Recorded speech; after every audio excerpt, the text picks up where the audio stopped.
बिस्मिल्लाहिर्रहमानिर्रहीम। वक़ालू इन नत्तबि'ल हुदा मअका नुतख़त्तफ़ मिन अर्दिना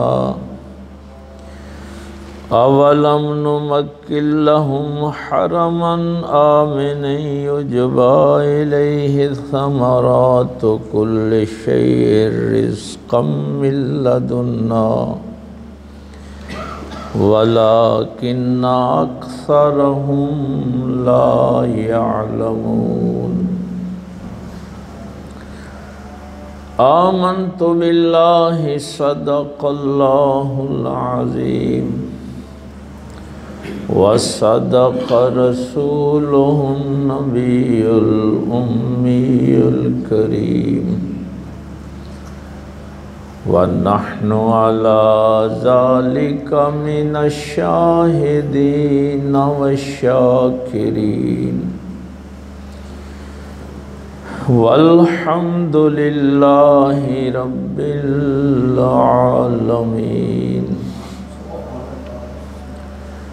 क़ाल अल्लाहु तबारक व तआला फ़ी शानि हबीबिही मुख़बिरन व आमिरा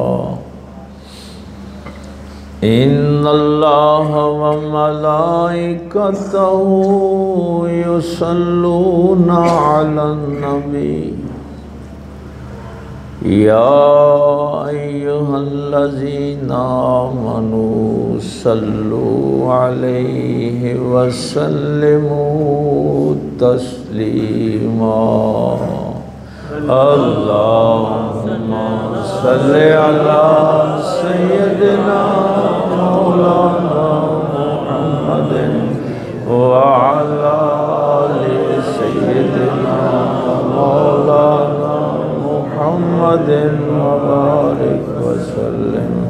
अल्लाहुम्मा सल्लि अला सय्यिदिना मौलाना मुहम्मदिन व अला आलि सय्यिदिना मौलाना मुहम्मदिन व बारिक व सल्लिम।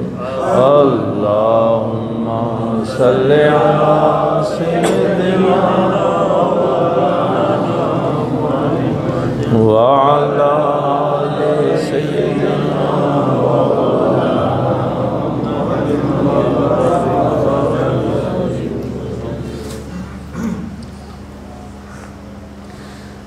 अल्लाह रब्बुल इज़्ज़त की हम्द व सना के बाद और पाक पैगम्बर सल्लल्लाहु अलैहि वालैहि वसल्लम की बाबरकत मुनज़्ज़ा और करीम ज़ात पे हदिया दुरूद व सलाम पेश करने के बाद निहायत ही वाजिबुल एहतराम मुअज़्ज़ज़ सामाईन, बुज़ुर्गों, दोस्तों, अज़ीज़ भाइयों,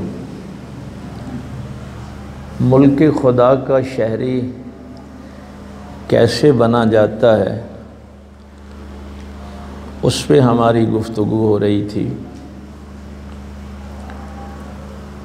कि उसकी शराइत क्या हैं।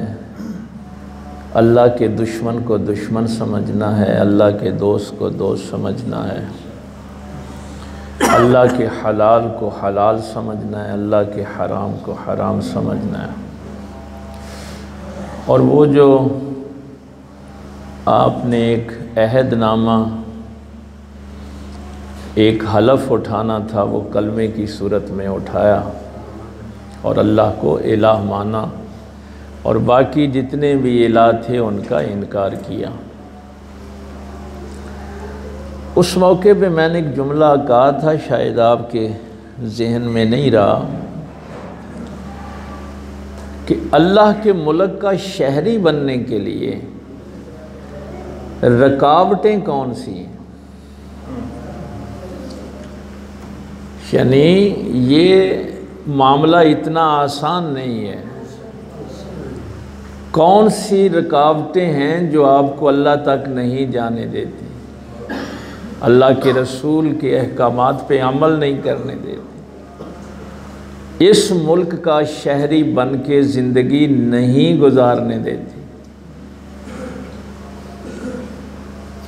मसलन वो जो अल्लामा इकबाल ने फरमाया था कि तुमने ला इलाहा मजाक समझा है, ये कत्ल गाहे उल्फत में कदम रखना है। लोग आसान समझते हैं मुसलमान होना, लोग समझते हैं कि बस ला इलाहा इल्लल्लाह कह दिया और मुसलमान हो गए। ये कत्ल गाहे उल्फत में कदम रखना है। लोग आसान समझते हैं मुसलमान होना। तो मैंने आज सोचा कि उसमें से जो सबसे पहली रुकावट जिसका कुरान ने जिक्र किया कि मक्के के लोगों के सामने जो रुकावट थी सबसे बड़ी, चूंकि इन आयतों को हम मौजूए गुफ्तगू नहीं बनाते हैं तो इसलिए हम समझते हैं कि शायद ये नई बातें, ये सूरह कसस की आयत है।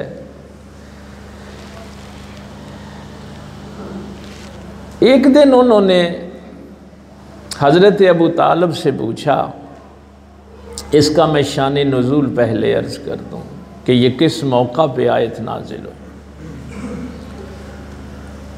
मुशरिकीन मक्का कहने लगे, अबू तालिब ये जिस हिदायत की बात तेरा भतीजा करता है, जिस निज़ाम की बात करता है, जिस अल्लाह की हाकमियत की बात करता है, ये हिदायत सिर्फ हमारे इलाके के लिए है या पूरी दुनिया के लिए है?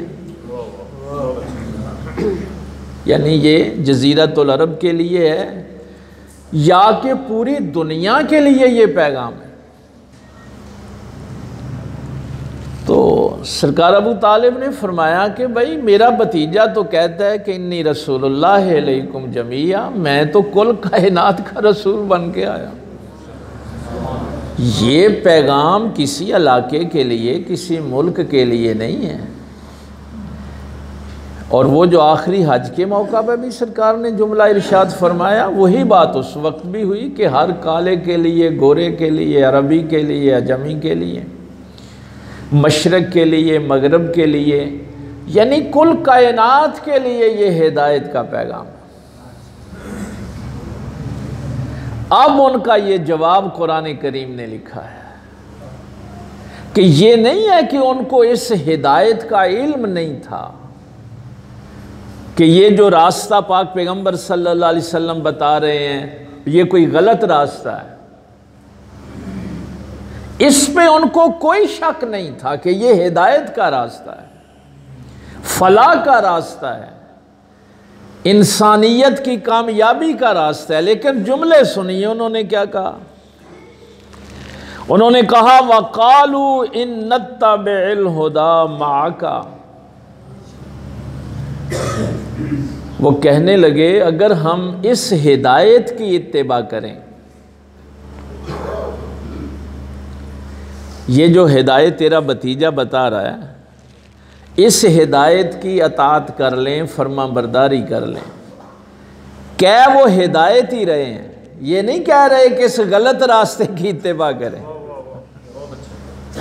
ये कुरान करीम के जुमले बड़े काबिल गौर हैं। इन्नत्तबिल हुदा, अगर हम इस हिदायत की इत्तिबा करें, माँ का तुम्हारे साथ,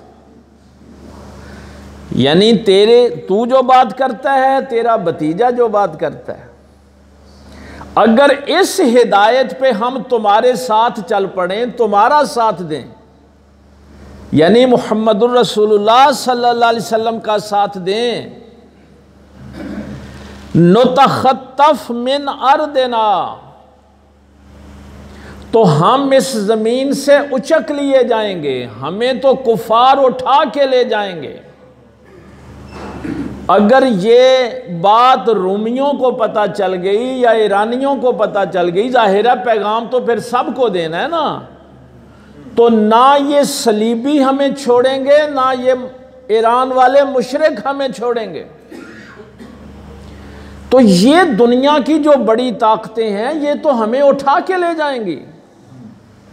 नुतखत्तफ, उचक लेंगे हम इस जमीन से, बर्बाद कर देंगे हमें। तो पहली रुकावट मुल्क खुदा का शहरी बनने में ये दुनिया की ताकतें होती हैं। ये आपने भी जाके इस रुकू को पढ़ना है, सूरह कसस की ये 57 आयत है। अब जनाब अबू तालिब ने जब फरमाया कि मेरे भतीजे का पैगाम तो कुल कायनात के लिए है, ये रूमियों को भी देना है, ईरानियों को भी देना है, अरब को भी देना है, आजम को भी देना है।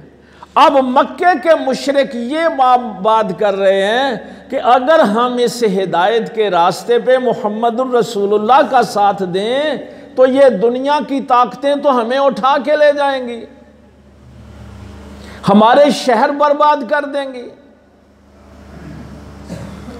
तो हिदायत की तरफ जो रुकावट होती है वो दुनिया की ताकतें होती हैं। आप समझ रहे होते हैं हक क्या है, आपको पता होता है सच्चाई क्या है,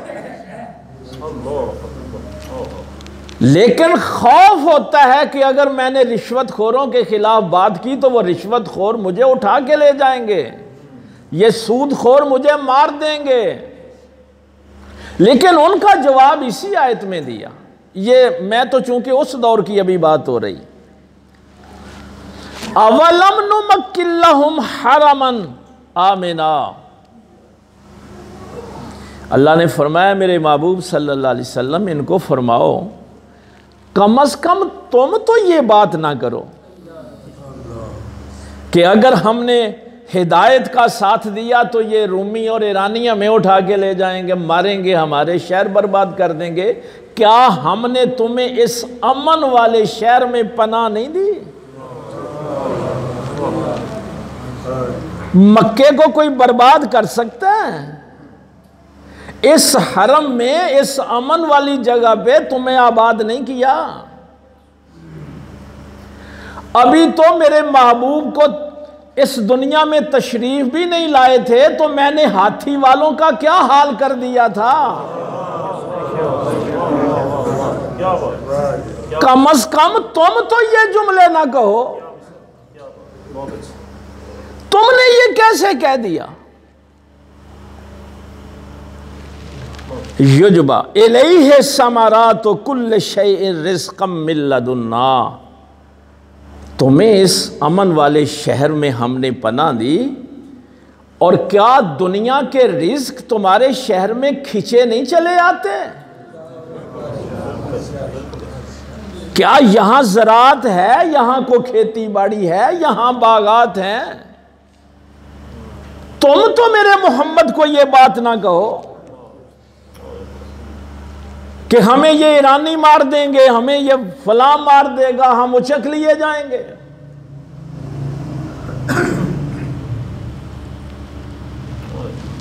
वलाकिन्ना अक्सरहुम ला यालमून, ये इसका सबब नुज़ूल है। इसकी तरफ इशारा क्यों किया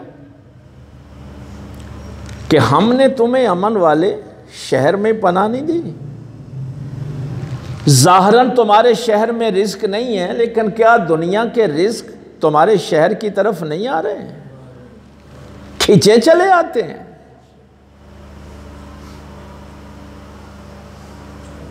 चूंकि ये मामला अभी ताज़ा ताज़ा हुआ था, आमुल फील का, ये जो हाथी वालों का, यानी ये इतना अहम था कि फिर वो अपने वक्त का तयन भी इसी साल से करते थे। आमुल फील के पहले इतने साल और आमुल फील के बाद इतने साल। अब यहाँ पे एक और बात भी मुफस्सिरीन ने लिखी है कि ये जो आमुल फील का साल था जहाँ अल्लाह ने फरमाया अलम तरा कैफ़ फ़अल रब्बुका बिअस्हाबिल फील, ये जो अमन का बात हुई है ना, यहाँ मुफस्सिरीन ने फरमाया कि ये उसी तरफ इशारा है कि जब भी तुम्हें कोई तबाह करने आया तो वो तुम्हें तबाह कर सका, मक्के को तबाह कर सके। अलम तरा कैफ़ फ़अल रब्बुका बिअस्हाबिल फील, अल्लाह ने अब अपने महबूब सल्लल्लाहु अलैहि वसल्लम से फरमाया, अलम तरा के, क्या आपने नहीं देखा, क्या आप इस बात पे गवाह नहीं है कि हमने हाथी वालों के साथ क्या किया। यह हुजूर की विलादत से 3 महीने पहले का वाक़या है। यहाँ हमारे मुफस्सिरीन लिखते हैं कि चाहे हुजूर इस दुनिया में तशरीफ़ लाए हों या अभी ना लाए हों, इस कायनात का जो भी वाक़या होना है उस पे गवाह मोहम्मद ही हैं। अलम तारा कैफा फहला रब्बुका, महबूब तू गवाह नहीं है कि हमने क्या किया हाथी वालों के साथ। इसकी एक वजह और भी लिखी है, वो जो फिर सूरह बलद में अल्लाह ताला को बयान फरमानी पड़ी। ये मक्के वाले ये भी शेखियां बखेरते थे कि ये जो हाथी वालों के साथ हुआ है ना, ये हमारी शान है, ये हमारी अजमत है।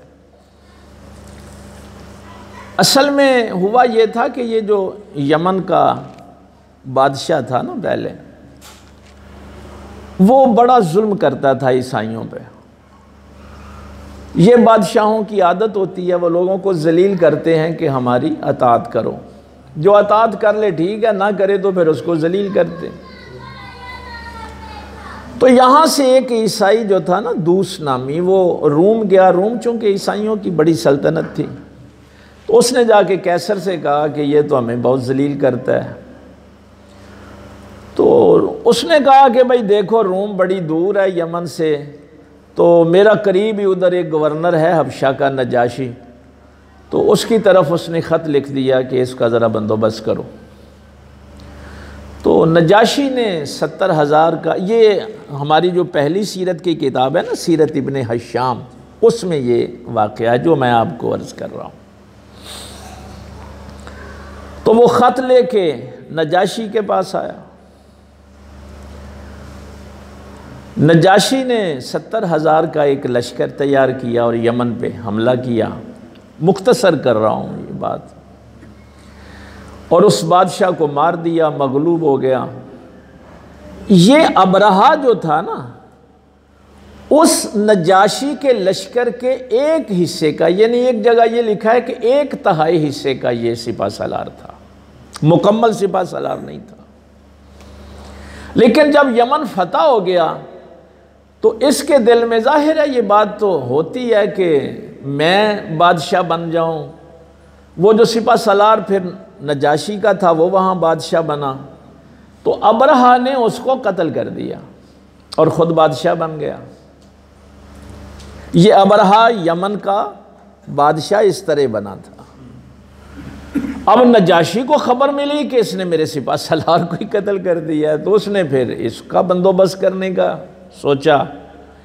तो इसने अपने बाल मंडवाए और यमन की मट्टी जो है वो नजाशी को भेजी कि भाई मैं तो अपना सर भी पेश कर रहा हूँ और मट्टी भी पेश कर रहा हूँ और मैं अताअत कर गया हूँ, इसलिए जैसे तुम्हारा हुक्म होगा। तो नजाशी ने कहा कि ठीक है, मेरी अताअत में रहता है, तो इसको फिर इस्टेब्लिश कर दिया। अब हुआ यूं कि इसने रोम को, नजाशी को, ये चूँकि ईसाई सल्तनत थी ना, इनको खुश करने के लिए एक गिरजा बनाया। यमन में एक गिरजा बनाया और उस गिरजे की मिसाल पूरी दुनिया में नहीं थी।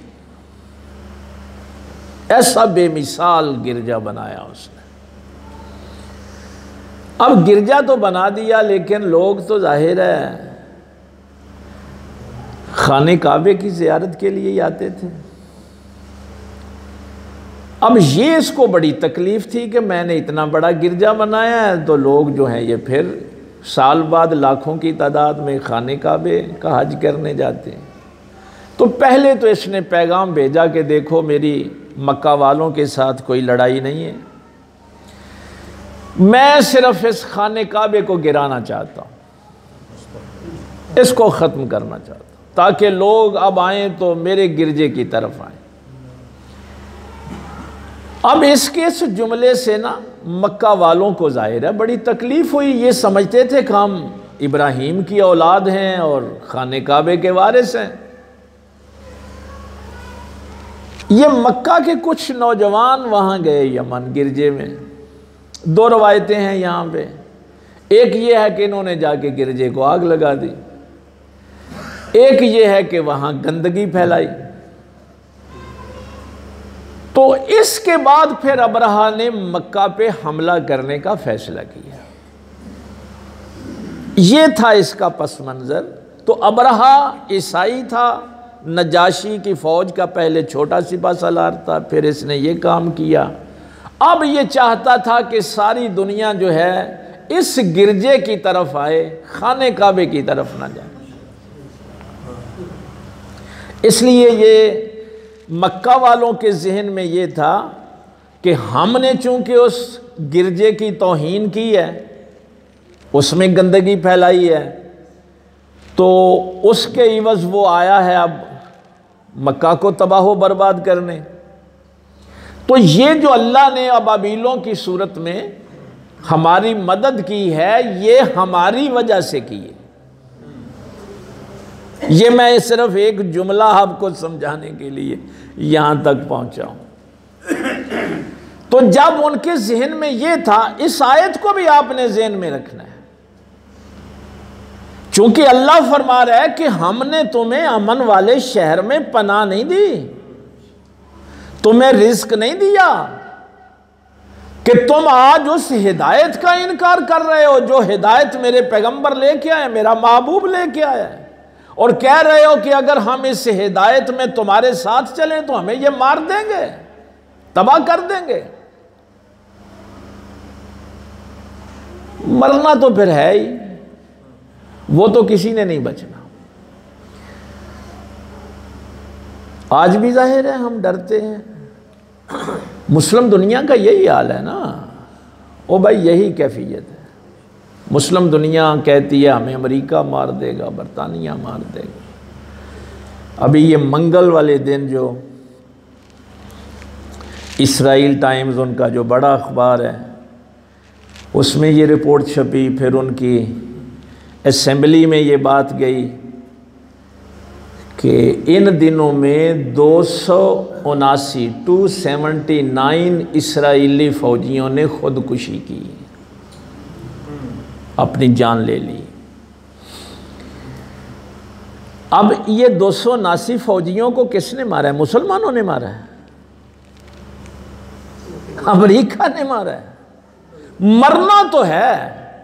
अब उनकी असेंबली में परसों ये डिबेट हो रही थी, फिर उन्होंने अपनी मेडिकल कोर को बुलाया, डॉक्टरों से पूछा कि भाई इनके इंटरव्यू करो, ये क्यों अपने आप को गोलियां मार रहे हैं।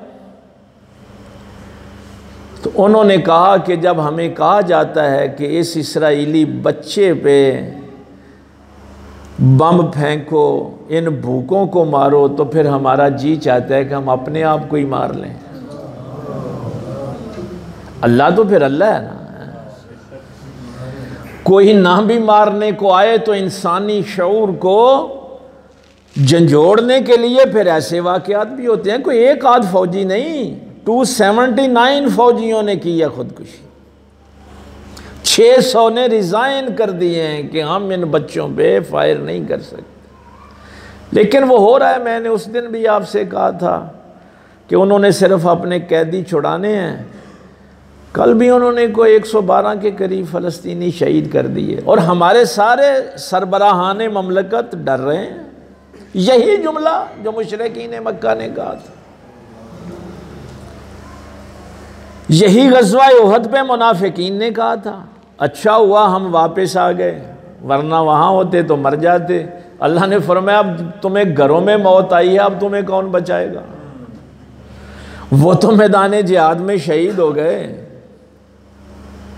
दौलत तो हाथों में रहती है और जिस्म खाक हो जाता है।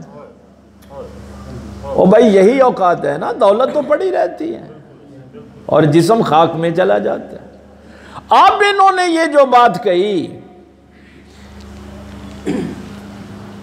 इस हिदायत के मुकाबले में कहने लगे ये तो हमने जो खाने काबे की हिफाजत के लिए काम किया था, ये हमारी वजह से अबाबील आए थे, हमारी वजह से अबरहा का लश्कर जो है वो बर्बाद हुआ था।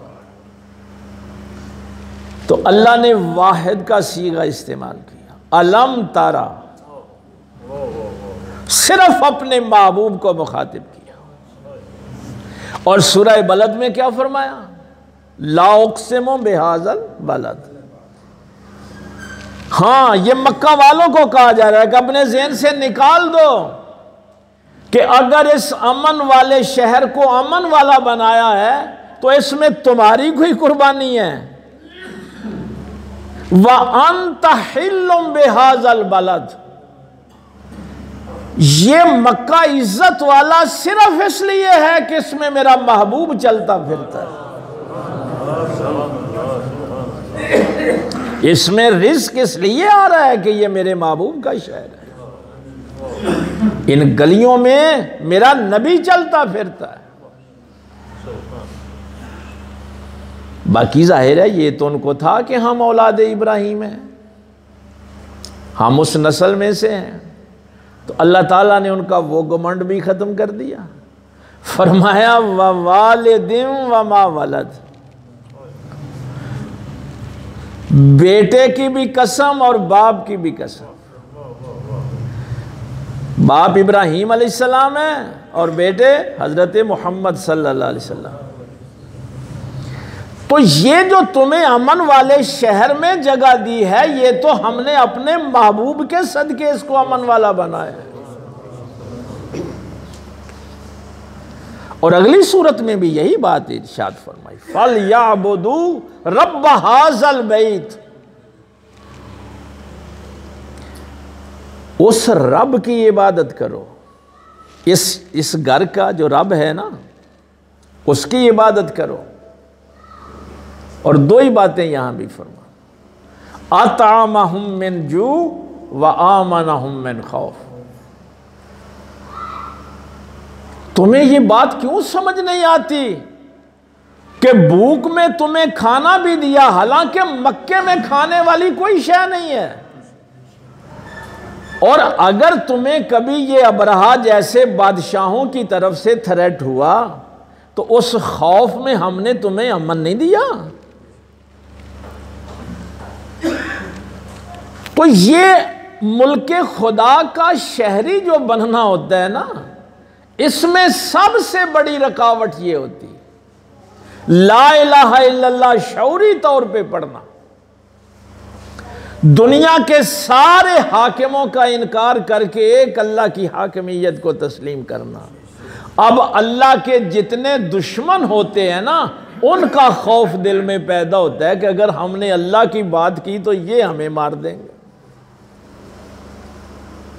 तो ये आयत जो है आगे चल के इस पे और मज़ीद बात होगी, उसमें अल्लाह ताला ने ये भी फिर आगे फरमाया था, वमा कुन्ना मुहलिकल कुरा इल्ला व अहलुहा ज़ालिमून। इस बात का आगे अल्लाह ताला ने, इस पे भी इंशाअल्लाह हम गुफ्तगू करेंगे। अल्लाह ने फरमाया वमा कुन्ना मुहलिकल कुरा, हमने आज तक किसी बस्ती को हलाक नहीं किया। तुम कह रहे हो कि हम हिदायत पे चलेंगे तो हलाक हो जाएंगे, बर्बाद हो जाएंगे।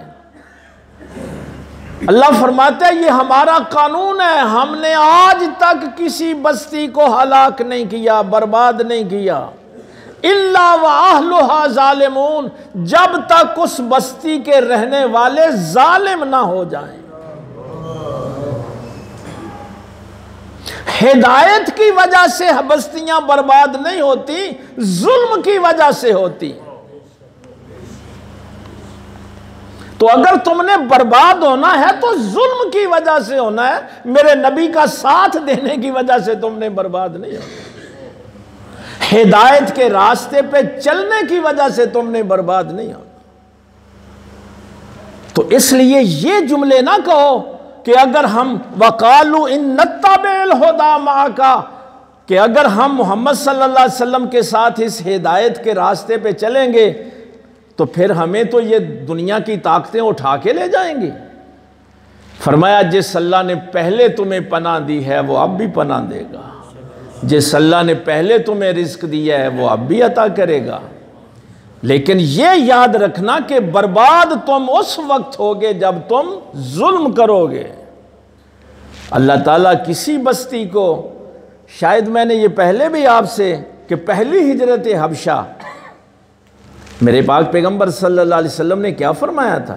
अच्छा आप ये भी देखिए ना, वो डर रहे थे कि ये ईसाई हमें उठा के ले जाएंगे, और यही नजाशी मुसलमानों की हिफाजत कर रहा था।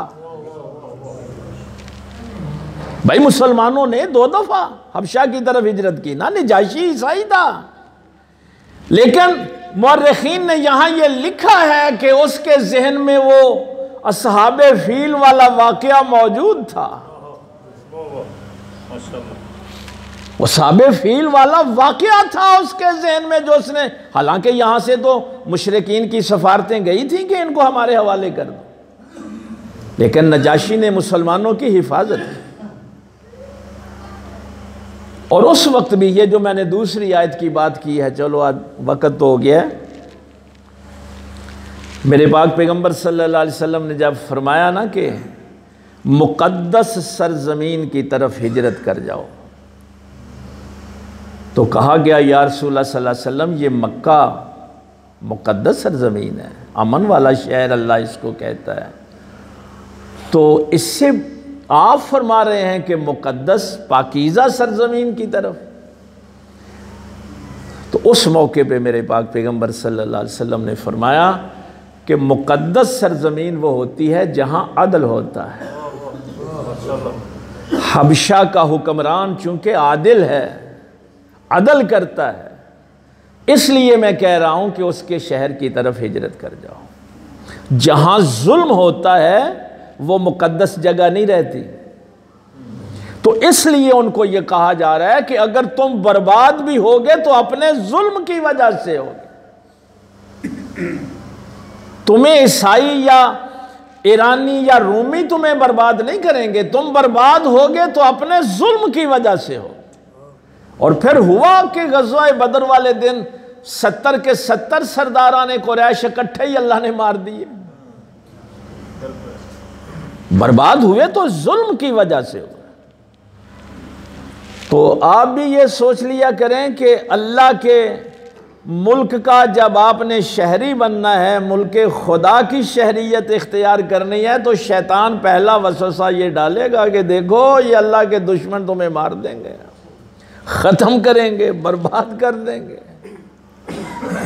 तो इन आयात को देखना भी ज़रूरी है। ये उस वक़्त भी सवाल था, आज भी यही है, लेकिन ऐसा होता नहीं है। जब तक अल्लाह आपकी हिफाजत करता है उस वक्त तक आपको कोई कुछ नहीं कह सकता।